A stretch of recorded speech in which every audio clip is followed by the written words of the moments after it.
Hello everyone. So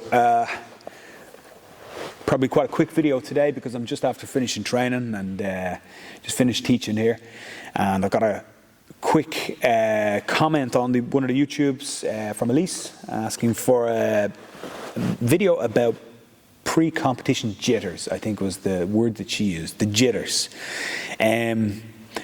So I'm going to try and help you out with that.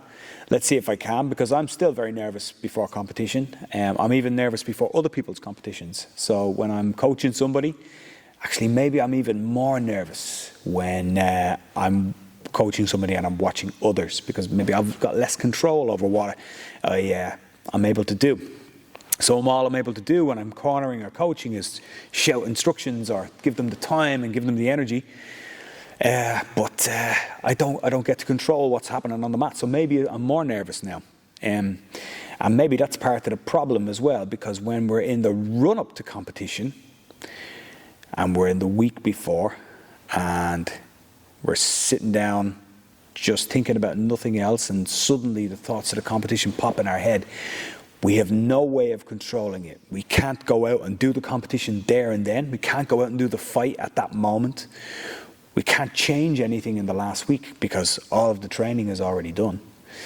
So if it was 3 weeks before and you thought to yourself, I don't think I'm fit enough, or I don't think that my guard passing is good enough, you can go training that night and you can say, Coach, give me some drills to do. Or you can go out and you can go for a run to try and make yourself fitter, or whatever it is. So you've got lots of control when you're weeks and weeks away. And you've got lots of control on the day because it's just about to happen, and you can go, I'm nervous now, but I know in a few minutes I'm going to be able to do what I'm going to do. But in the week before in particular, and in the last week, that's when I get my most nervous. That is when I'm at my worst, because I know now it's too late to do anything about my training, and it's too early to do anything about my fight. So it's the worst time. The very worst. And it's the time where I always think, I wish I didn't sign up for this tournament. That's what the truth about it. I never, if you ask me any time, I'll be completely honest about it. In the week before, I always think to myself, I wish I didn't do this. I wish I was just staying at home this weekend and doing nothing. But I also know that that's a perfectly natural emotion. So I also know that that feeling and that thought is just my mind playing tricks on me. And it's because I have no control over what's about to happen until I get on the mat. So I've got some hints and some tips about that. Some of them might work for you. Some of them might not work for you. And some of them, you never know, might work in the future. So you might think about them now and they might not work for you now, but as you get a bit older and as you maybe get a bit more experienced on the mat and experienced the competition, you might say, okay, now I'm going to try to use those things. So the first thing is something that we call faith or trust.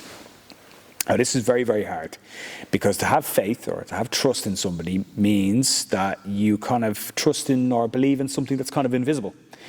And there's a couple of things that you always have to think about what you trust in. So the first thing you want to do is trust in yourself. So if you know, and you can even write this down on a bit of paper, have I trained hard enough, or as hard as I can possibly train? Have I turned up enough to training? Have I done all the positions that I'm supposed to do? And if you can say, yes, I've done all I can do, well, then you can do no more. So you must trust in yourself. So if you can do that and say, well, okay, I can do no more. What else can I do? Maybe you can trust in yourself and you can be a little bit less nervous. The second part of trust is, do I trust my coaches and the people who teach me, whether it's me or it's anybody else? And then you can say, okay, if I trust them and they say I'm good to go and they say that I'm going to be fine, well, maybe that's another tiny bit less nerves that I can have. Maybe, just a little bit. So trust in yourself and trust in your coaches and trust in your training, and you can be a little bit less nervous. The other thing about that is if you've done all your training, well, then there's nothing you can do now anyway, isn't there? Nothing. The other way that I like to think about it, and this really, really helped me, is that when I have nerves, and I know that my opponents all have nerves, and I know that everybody in the world has nerves about competition, and I know that it's a perfectly natural feeling just before competition to feel nervous, I take it and I call it something else. So I'm going to share the one that I have. So I read a book, and it was about a guy called Chuck Yeager. Now, you might not know who Chuck Yeager was, but Chuck Yeager was the first man to travel faster than sound.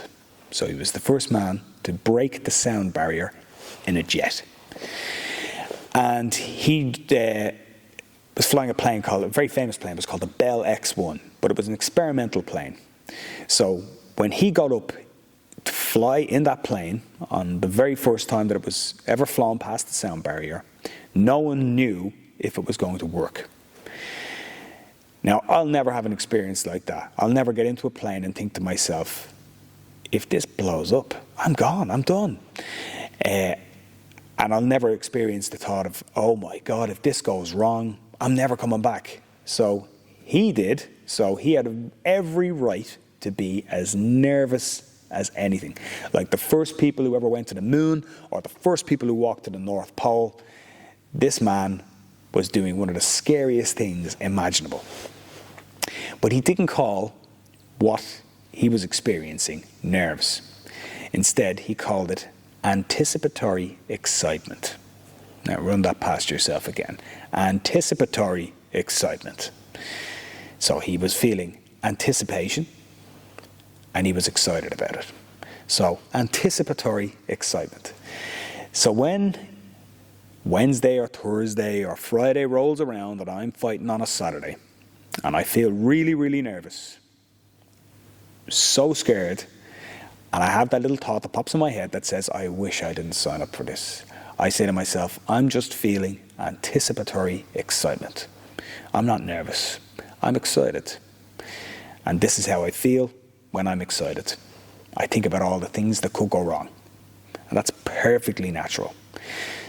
But even though I feel those things, I know, because I've experienced it before, that when a Saturday comes around and the fight's about to happen, I won't feel those things anymore. Instead, I'll just feel those regular nerves. And those regular nerves, when you're at the venue, those excited jitters, the adrenaline pumping, most people, I think, can deal with those a lot better. Now, I'll tell you something it's not a secret, but it's a little bit secret, about people who end up withdrawing from competition and not going into it anymore. And most people tend to do that on the last week. So they'll do it because they feel sick, or they feel like they have an injury, or the injury's bothering them, or anything like that. And maybe that's okay, maybe that's not a bad thing for some people. But it's the people who can master and get control of that anticipatory excitement. They're the ones who'll do really well, because they'll continue to turn up every single time. And they'll continue to show for tournaments even when they feel sick with nerves. Okay, but what if right now, in your last tournament or in your next tournament, you're still feeling crippled with those nerves? Don't worry about it. Sometimes it just takes time. It just takes time and experiencing it again and again and again for you to learn how to control those nerves and learn how to deal with them, and deal with them a little better each time. And most of the time, what I say to people is that if you are nervous, it's natural. If you weren't nervous, it would be weird. So with that, I'll leave you. I hope you enjoyed the video, and I'll chat to you really, really soon.